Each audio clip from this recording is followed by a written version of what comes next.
بسم اللہ الرحمن الرحیم۔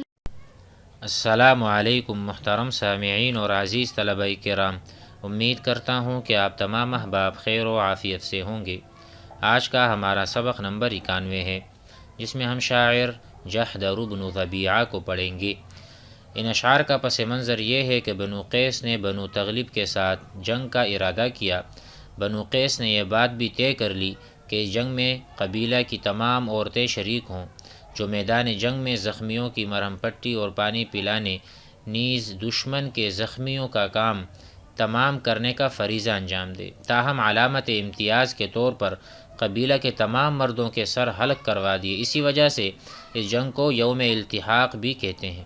البتہ شاعر نے کہا کہ میری شکل و صورت کچھ اچھی نہیں، اگر گنجا ہو جاؤں تو مزید بگڑ جاؤں گا، اس لیے میں اس علامت امتیاز سے مستثنیٰ ہوا چاہتا ہوں۔ جنگ شروع ہوئی تو شاعر زخمی ہو گئے۔ بنو قیس کی عورتیں میدان جنگ میں اتریں اور بال والے زخمیوں کو قتل کرنے لگیں۔ بالوں کی وجہ سے دشمن کا زخمی سمجھ کر ان عورتوں نے شاعر قیس کا بھی کام تمام کر دیا۔ موت سے قبل مندرجہ ذیل اشعار انہوں نے کہے ہیں، تو آئیے اشعار پڑھتے ہیں اور اسے سمجھتے ہیں۔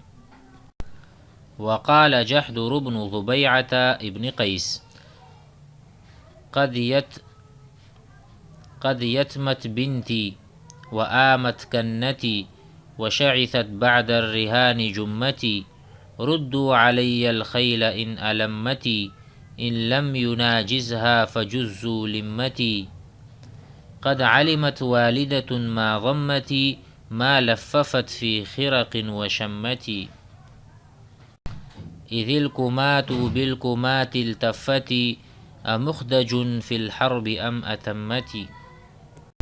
ترجمہ سمجھتے ہیں۔ قد یتمت یا یتیمت، قد یتیمت یعنی یتیم ہو گئی، بنتی میری بیٹی، یتیمہ یا یتمہ یتیمو یتیم ہونا، یتیمہ فلان فلان یتیم ہو گیا، وایتمت المرأة ایتم الطفل بچہ یتیم ہو گیا۔ فقد یتمت بنتی میری بیٹی جو ہے وہ یتیم ہو گئی، وآمت کنتی، آمت آپ نے سنا ہوگا ایمتن، والاییم الاییم بیوہ عورت۔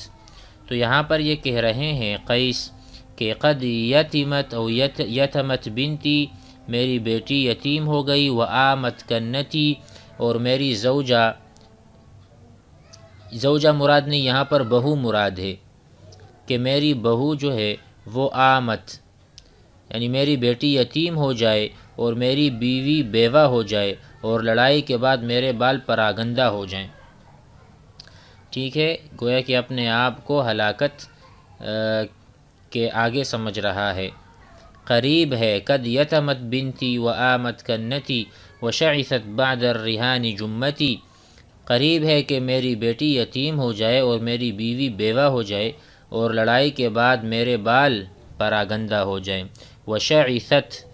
شعثت الاشعار، اشعار کہتے ہیں بالوں کو، بعد الرهان بعد الحرب، جمتی ای شعر رأسی، ردوا علی الخیل ان ألمتی، اگر شہسوار آئے تو ان کو میری جانب لوٹا دو، اگر میں ان کے مقابلے کے لیے نہ نکلوں تو میرے بال کاٹ دو۔ کہتے ہیں ردوا علی الخیل، شہسوار کو میری طرف بھیجو، ان ألمتی ای ان نزلوا، جب وہ نازل ہو جائیں، جب وہ آ جائیں، ان لم يناجزها فجزوا لمتی، اگر میں ان کا مقابلے کے لیے نہ نکلوں، مقابلہ نہ کروں، جزو جز یجز قطع یقطع، کاٹنا، قلم کرنا، فقطعوا لمتی، لمہ کسے کہتے ہیں؟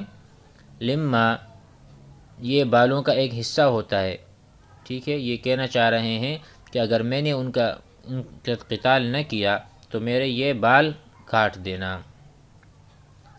طیب، قد علمت والدة ما ضمتی، کیونکہ ماں جانتی ہے کہ یہ جو بال ہیں یہ کس نے جمع کیے ہیں۔ تو یہاں پر مراد ہے قد علمت والدة، میری ماں جانتی ہے میرے بارے میں، ما ضمتی، جو اس نے اپنے پیٹ میں پالا تھا یا اسے رکھا تھا، یعنی میں کیسے تھا جب میں حمل پر تھا۔ ما لففت فی خرق و شمتی، جس کو انہوں نے بعد میں کپڑے میں لپیٹا اور اس کے بعد سونگا۔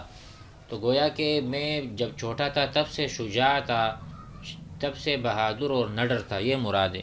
ما غمتی، غم یغم اپنے سینے سے لگانا، ما لففت جو اس نے مطلب اوڑا تھا یا جس چیز کو اس نے لپیٹا تھا، فی خرقن کپڑوں میں، وشمتی اور اس کو سونگا تھا، وہ میں تھا اور میں اسی طرح بہادر ہوں۔ اور آگے کہتے ہیں اذا الکمات بالکمات التفتی، جب شہسواروں سے لڑتے ہیں، التفتی ایک دوسرے میں پیوست ہو جاتے ہیں، ایک دوسرے میں گھس جاتے ہیں اور ایک دوسرے سے لپٹ جاتے ہیں، یعنی ایسے دن میں جس دن جنگ زوروں پر ہو، تو اس حالت میں مجھے میری ماں جانتی ہے کہ میں کتنا بہادر ہوں، میں پیچھے نہیں ہٹتا۔ جس دن شہسوار یا ایک جو ہیں دوسرے کے ساتھ لپٹ جائیں۔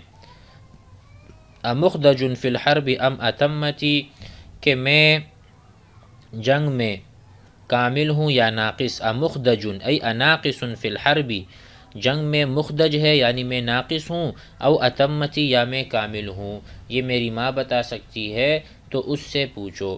اس میں شاعر نے اپنی تعریف کی ہے، اپنی مدح بتائی ہے کہ میں فلاں ہوں اور میں کس سے نہیں ڈرتا اور میں جنگ میں سب سے آگے ہوں۔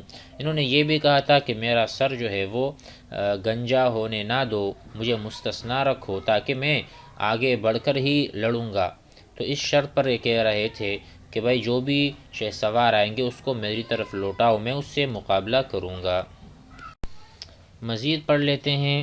وقال شماس بن اسود الطہوی اغرک یوما ان یقال ابن دارم وتقصى كما يقصى من البرق اجرب قضى فيكم قيس بما الحق غيره كذلك يخزوك العزيز المدرب۔ اغرک یوما سے مراد ہے کیا تجھ کو دھوکہ میں ڈالا کسی دن نے، کیا کسی دن نے آپ کو دھوکے میں ڈالا ہے، ان یقال ابن دارم، اس بات نے کہ تجھ کو ابن دارم کہا جاتا ہے، اس دن نے کیا آپ کو غرور میں اور تکبر میں ڈال دیا جس دن لوگ آپ کو ابن دارم کہنے لگے تھے۔ وَتُقْصَى كَمَا يُقْصَى مِنَ الْبَرْقِ أَجْرَبُ، حالانکہ تو اس سے اس طرح دور ڈالا گیا، یعنی اس نام سے اتنے دور ہو گیا جس طرح تندرست اونٹوں کو جماعت سے خارشی اونٹ کو دور رکھا جاتا ہے۔ وَتُقْصَى أي وَتُبْعَدُ كَمَا يُبْعَدُ، جس طرح دور ہٹایا جاتا ہے، من البرق أي من الجمال، الجمال النوق، ٹھیک ہے، اجربو جو جس پر خارش ہوتی ہے، جس طرح خارشی اونٹ کو اونٹوں میں نہیں چھوڑا جاتا، تندرست اونٹوں، اسی طرح آپ کو بھی نکال دیا ہے۔ قضى فيكم قيس بما الحق غيره، قیس نے تمہارے درمیان ناحق فیصلہ کیا ہے۔ قضا یقضی حکما، فیکم تمہارے درمیان، قیس نے حکم کیا یا فیصلہ کیا، بما الحق غیرہ جو کہ حق نہیں ہے بلکہ حق کوئی اور ہے۔ کذالک یغزوک العزیز المدرب، اور تجربہ کار تجھ پر اسی طرح غالب ہوگا، اسی طرح کذالک یغزوک یقہرک یغلب علیک، تم پر غالب آئے گا، تجھے رسوا کر دے گا، العزیز السید العظیم جو زیادہ معزز آدمی ہے، المدرب جو کہ مدرب ہے یعنی خبیر ہے اور تجربہ کار ہے۔ فَأَدِّ إِلَىٰ قَيْسِ بْنِ حَسَّانَ ذَوْدَهُ، سو تو قیس کو اس کے اونٹوں کی جماعت جو تو نے اس سے لیے تھے دے دے۔ ادی معنی ادا کر دو، الی قیس کو، ذودہ ای ابلہ اس کے اونٹ اسے واپس کر دو جو تم نے ان سے لیے تھے۔ وما نیل منک التمر او هو اطیب، کہتے ہیں کیونکہ وہ غالب ہیں، اور جو تجھ سے لیے گئے ہیں وہ کھجور، ٹھیک ہے، وہ کھجور ہیں یا اس سے بھی اچھے ہیں۔ کہتے ہیں وما نیل منک، اور جو تم سے لیے گئے ہیں وہ چیزیں جو ہیں وہ تمر یا وہ کھجور جو ہیں، او هو اطیب، تو کہتے ہیں اور جو تجھ سے لیے گئے ہیں وہ کھجور کی طرح شیریں ہیں یا اس سے بھی اچھے ہیں، اسی لیے آپ اس کو ان کے اونٹ واپس کر دیں۔